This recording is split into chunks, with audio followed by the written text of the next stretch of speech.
Hey guys, welcome to Girl Cafe. Today I'm here with my very special guest, James, and his beautiful Ford RS Focus.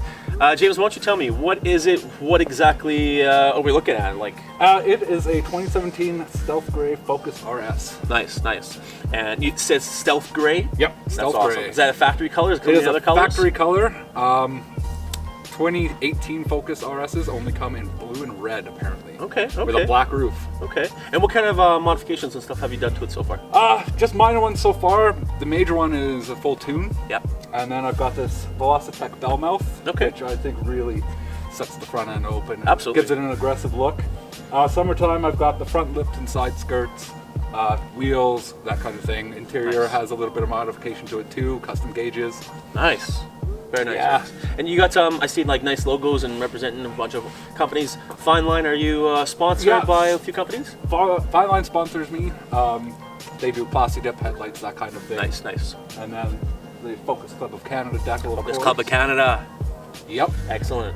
And then I have work in progress with another couple of sponsors, but my main local sponsor is Lakeview Automotive. Cool, Lakeview Automotive. So we're going to put everything up in the description for you so you guys get a lowdown on exactly where he goes and how you're able to have look Focus. And don't copy James, but he's got Yep. awesome things here you can apply to your Focus and your RS. And I know there's a few of you out there watching right now that maybe not in Canada, but in the States, you might be able to get your hands on certain things that maybe us Canadians can't.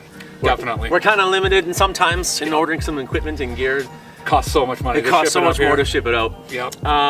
How did you get into the automotive industry? Like, did you have a bunch of cars before? Did you model a bunch of cars before? No, I've only been in it probably about 8 years. Okay. I had a Honda Civic. of Honda course. Civic, nice. And then I literally bought it just for back and forth to work. Okay. And then I was like, well, I'll buy this, see how I like it. I bought an exhaust and then an intake and then a bunch of carbon fiber. So that was my intro into the scene. Okay. And I feel like I'm one of the old guys in the scene. There's a lot of young kids.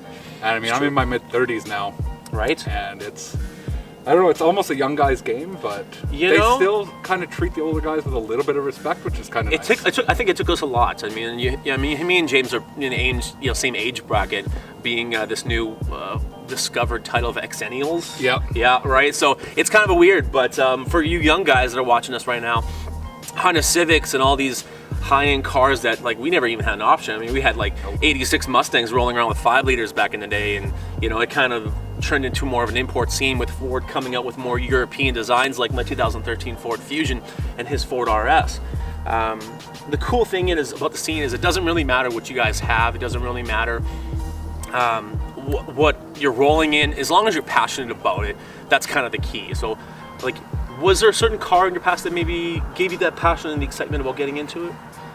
Originally, when I first saw, I think it was Fast and the Furious 4. Fast and Furious, yeah. And That's gotta do they it. had the Subaru STI in it.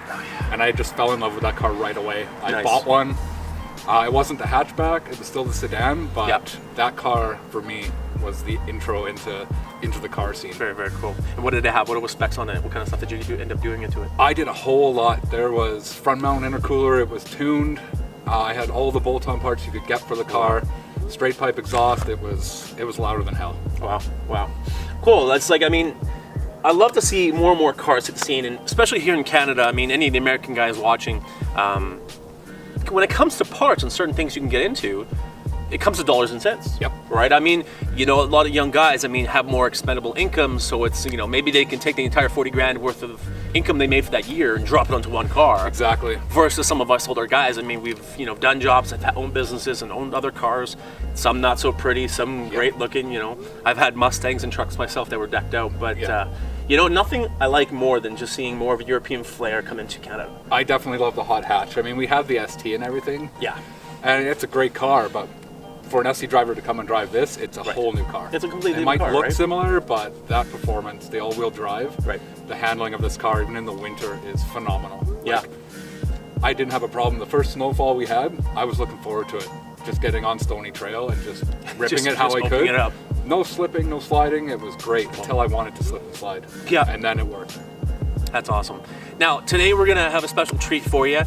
Me and James have picked this spot we're in. We're actually in Fish Creek Park, Calgary, Alberta. It's a beautiful park. Plenty of open roads, plenty of twists and turns. So what we're gonna do is you're gonna see us kind of do the drivability of the car, kind of how it handles.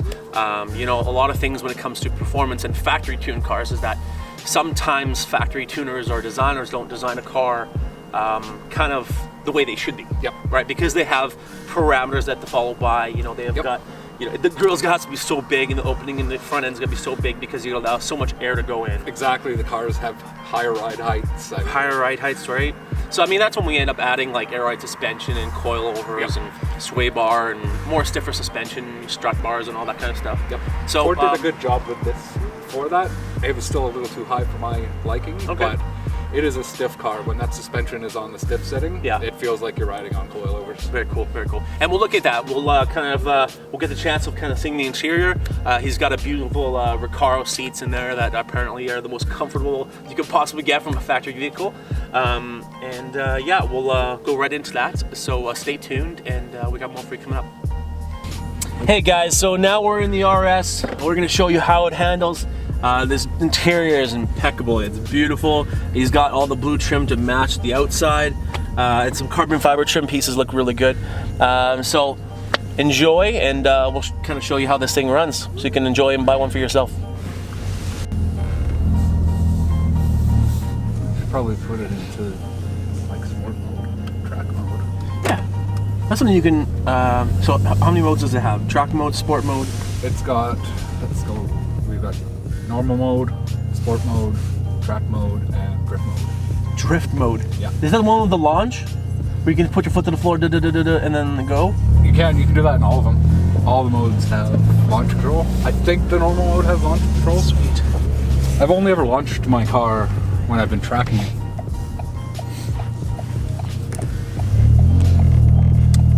Which way? That way?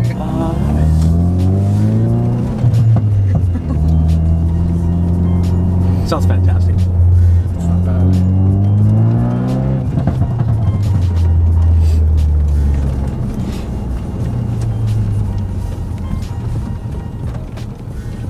Except when you get behind people like this. Damn you, Honda Fits.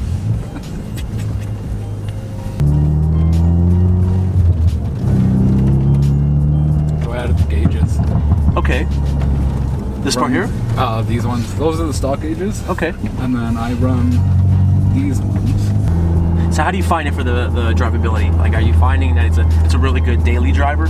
It is. It's a bit stiff for a daily driver. Okay. Like between the two settings on the suspension, like I'll change it to stiff. Okay. And like you can definitely feel it gets a lot stiffer when there's bumps. And definitely, I only ever use that on the track. Okay. And what kind of modes are there again? So what would you use each mode for, but how many modes are there? There's 4 modes. 4 modes, okay. Normal, and then there is sport mode, track mode, and then drift mode. Drift mode, okay, cool. I always drive around in track mode. Okay. It disables your traction control and stuff like that. Makes your steering a bit tighter. You have like stiffer suspension. Okay. So you feel more of the car. You'll be able to kind of like just drive it a little more like it's meant to be driven. Yep, and then it definitely opens up the exhaust too. Okay.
And that's it for today's episode of Gear Oil Cafe.